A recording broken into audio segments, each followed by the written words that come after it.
one कत कर no confusion ठम नवम राम नवम नव दुर्गा हज पूजा कनक पूजा यह कर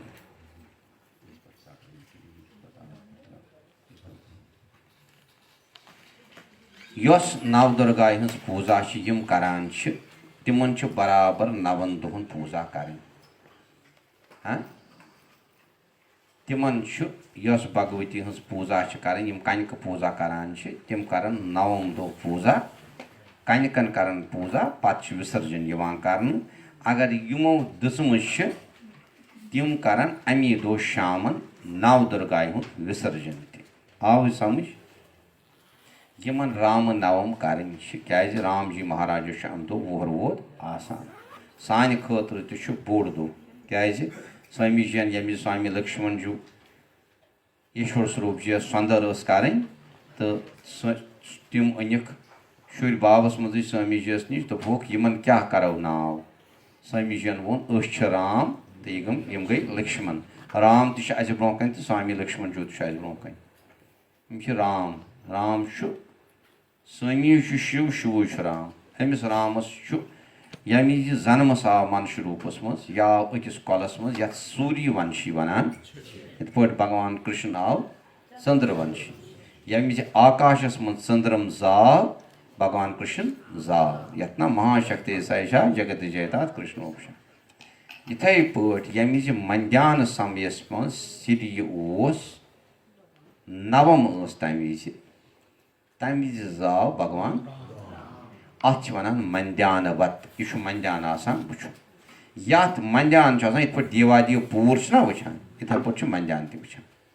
यथ मंद्यानस मज नवम गौ लफ्ज यम दो नवम आकाशस पे मंद्यान समयस पे गो 12 बजे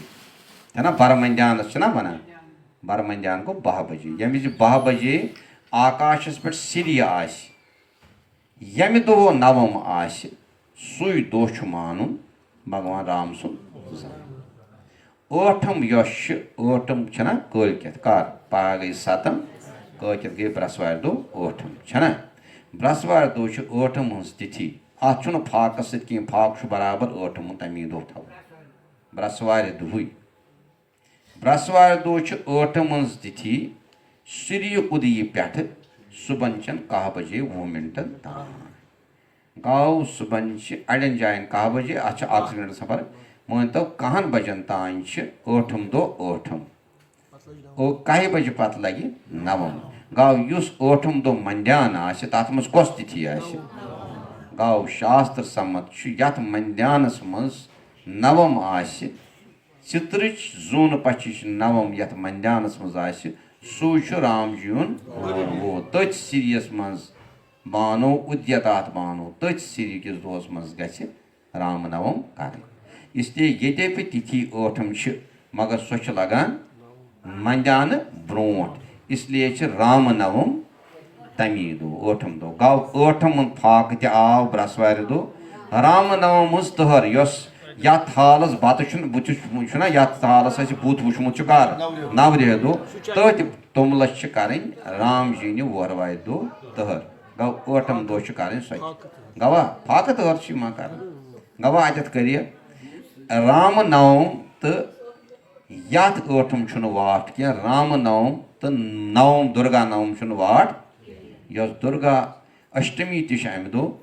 तो राम नवमी तम दो यस वो नव दुर्गा हज नवम